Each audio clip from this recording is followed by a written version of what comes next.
Hey guys, Paul here with Chad. We're here at Oakstone Outfitters, and we're gonna go through a little lesson on how to use a pot call, 3 basic calls to use, as I'm now hooked on turkey hunting thanks to these guys. These are 3 things you can take into the field. You don't have to overthink them, you don't have to overuse them or overcall. So Chad's gonna take me to school on this.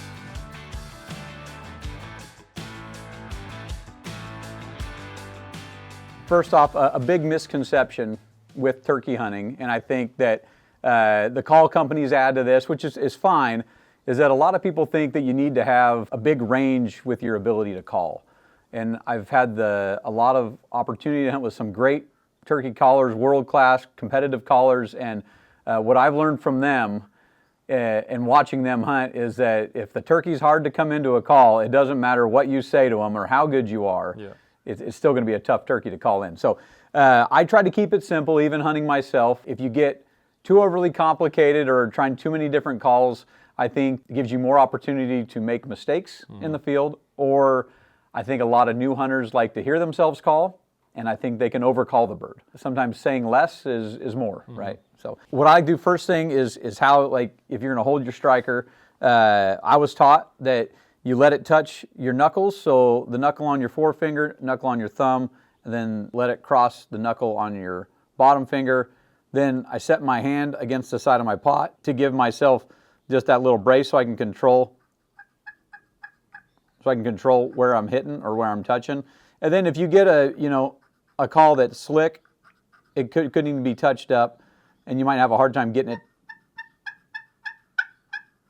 to make a call. So I do carry some light sandpaper with me, though, or a piece of like Scotch-Brite, and I'll touch that up a little bit so you can get that call be made. So for folks that are watching, just in case, because people will ask, you say light sandpaper. For those that want to know specifically, if they're learning, would you recommend a grit of sandpaper to use? I would say a 220 or finer. Okay. And you don't need much on it, just a little bit. And you will see, I've seen like turkey calling kits come with like a very aggressive sandpaper, but my experience with the aggressive ones is I probably puts too much grab on it. Got you. And then I got to kind of break it in. Okay. So mostly what you want to do is try to keep the face free from oil, or free, especially on like a rainy, moist day.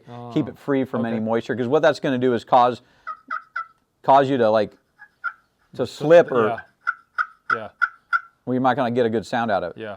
So I have like a fresh glass face, so mine definitely has those pockets where I've been trying to learn, where you can just hear. Yeah, so you kind of lose the pitch out of it a little bit, So a lot of it, and like you say, a lot of guys say, is like those small, like a little circle, And like this one has a slate on the back, and this slate is good for clucking. Yep. Or a nice yelp. So I generally do, so back to the calls I would generally use just a light yelp, maybe no more than maybe a cadence of 10 at a time. So, or maybe 6, get them to respond back, and then maybe one more time call at them, then don't call at them again until they'll gobble closer and they're then they're looking for you. Okay. Another good call that a guy taught me early on was just to do a purr. When the bird is close or they're hung up, like say they're just outside of shotgun range, is that he would do is like a nice light. Yeah. So a nice purr, and then a couple little clucks. Yeah. And so a lot of times you'll see it when a hen is out there feeding or just in the hills, she'll lightly purr. Gotcha. And so I think that kind of puts the turkey coming in mind at ease, that there's nothing to be alarmed at, because turkeys the entire time they're on the ground. When they're not in their roost tree, they're constantly on the lookout for being attacked, right, or being hunted by something else. So if another bird is kind of making a calm noise or just a light yelp, then it's going to put them at ease and help them, come in. So I would say that,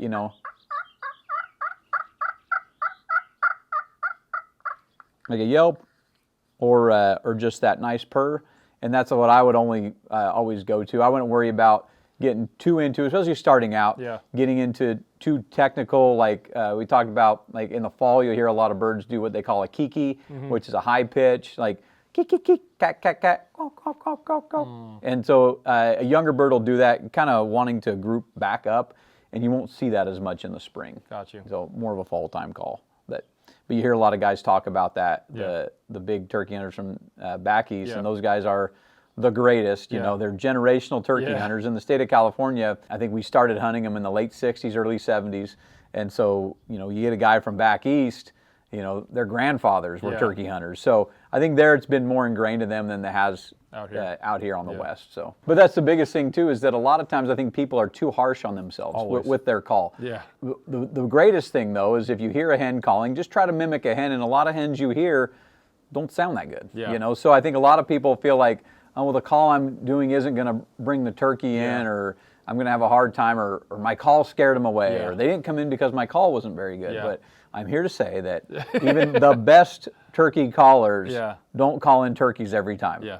That it has to do with that individual bird Yeah. and the time of day, and if he's with a hen or he's not with a hen, Yeah. and if he's been hunted before, and if he's been skunked up, we call it, you know, if he's been called in and shot at, or Yeah. some other hunter on another property has already been messing with him all day, then Yeah. he's probably not going to want to come back in. Or Yep. if a guy misses him, or even the silliest little things, you get one to come in and then you think he's gone, and then you slowly move and he sees you, you're not going to call that turkey back, Yeah. not unless he's someone's pet. You're not going Yeah. to call that bird back in. So what's the pressure I should start, like a purr, and then the, what was the other one that we wanted to do? Yeah, Yelp. So Yelp, your okay. standard Yelp, So and standard then Yelp. a Purr. I think those two, if you're going to go out in the woods with any two calls, the Yelp and the Purr, and I've killed countless turkeys just using those ones. Yeah. So as far as the pressure goes on the call, on a Yelp, just a nice pressure. With a Purr, you want it to grab, so you're going to put it just a little harder, where that striker is going to skip across the top. Okay.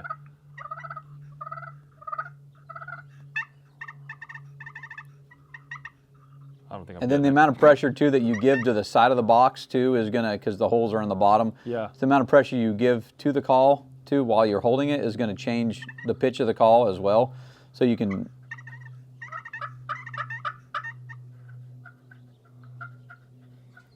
And if you'll find, like, you get the edge of your striker will get a Yeah. little slick, and you're gonna have a hard time. So a lot of times if I'm hunting, I'll just keep spinning my call, like trying to get it to. Oh, got you. Find Like the pitch. trying to find that spot, you know, then like try to hold that spot. So is there a shape as well? I've seen some videos and some people talk about making an upside down horseshoe, a J shape, a this and that. I've seen some. Yeah, I would just make like a football, Yeah. you know, like an oval, Okay. football, UFO.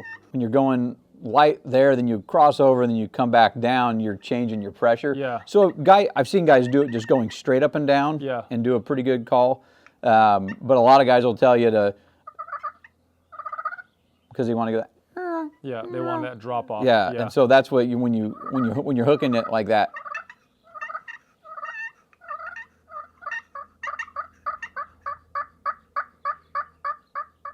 When we hunt a long season here, so we do, I'd say, upwards of maybe 60 turkey hunts through in the month of April. So the more you hunt, you notice like certain calls aren't working or certain calls do work. Yeah. Each guide, I'm sure, has like one little call they do that they feel like always kills a turkey. My progression with turkey calls have been from a box into a slate, Yeah. and then with a mouth call. So a lot of times I'll use a mouth call just to do Yelps with, and I feel like I can get a nicer Purr, Yeah. or some Clucks out of a pot calls, and I'll carry one. If I have a bird hanging up on me, then I'll maybe try to Purr more or Cluck a little more, and See what works. put them at ease. Or if I have a hen that's not happy that I'm there, and you can kind of hear them, then I'll try to call several calls at one time, trying to get her to be more aggressive to come in. So hopefully that usually happens early in the season. You get them to come in with a tom following them. Oh, So, wow. but Okay. Let's see. I'm going to give this a shot. So I got it lined up in my knuckles. And then just for a Purr, you said about 10. No, not a Purr. for a Yelp. Oh, for a Yelp. Yep. For a Yelp. Sorry. Learning.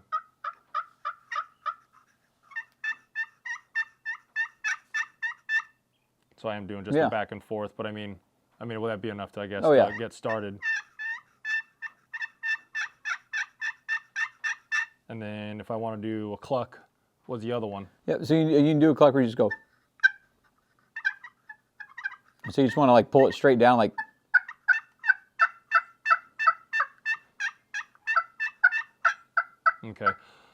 Will you also get, because I hear like your pitch is different than my pitch. Mine's like newer glass, maybe a different, like, is it matter on the wood or? Yeah, this is slate on this side, and so that's going to be a little deeper sound. The glass is going to be, seems like be a little higher pitch sound. And then sometimes just depends on the call. So this side has a glass on it, but.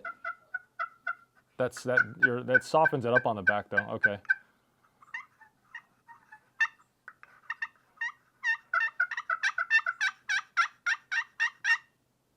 Okay. Yeah, but then you get a cluck. It was where you just pull it like once. So.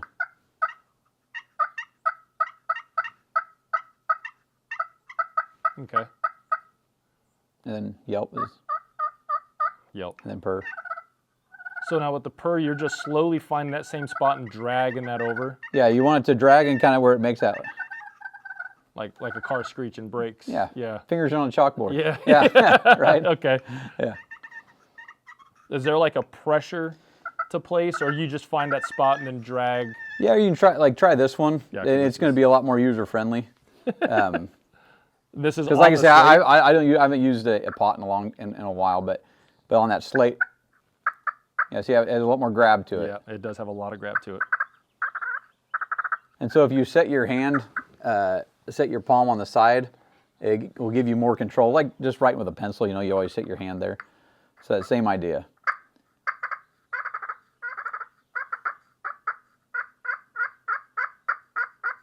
Yeah. Yeah. It's definitely a softer, deeper sound. You can kind of hear it's like a whoop at the end, but do you want it? Oh, okay, I can see it.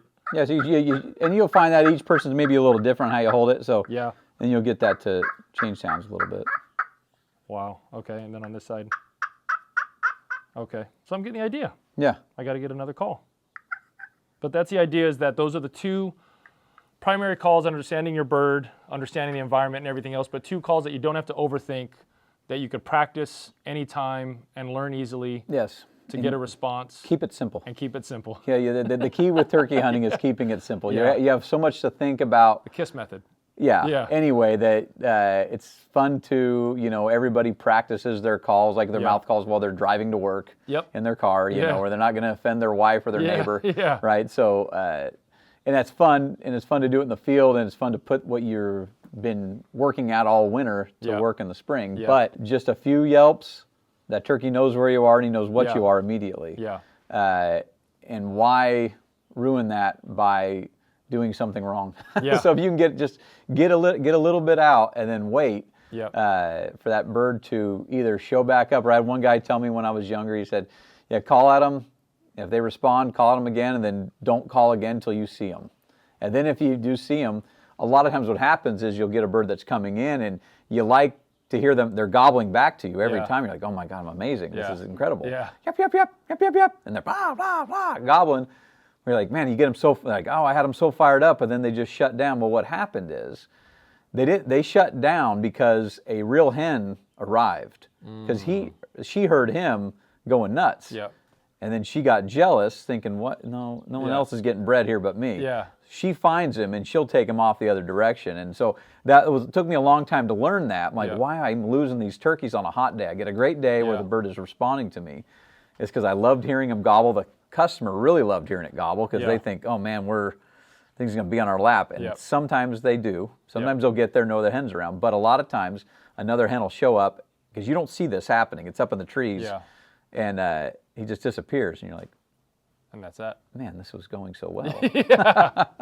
Like so a lot of times, get him to respond and then be patient and wait. Well, right on. So I appreciate you showing me a little bit of the calls and how to bring them in. So yeah, I'm not a master, but I feel like I'm a great turkey hunter, but I'm not a master caller. But I don't think you have to be a master caller to be a very successful turkey hunter. Perfect. So thanks, Chad. Appreciate it. Hope you guys liked it. If you have any comments, drop them below. See you guys out there.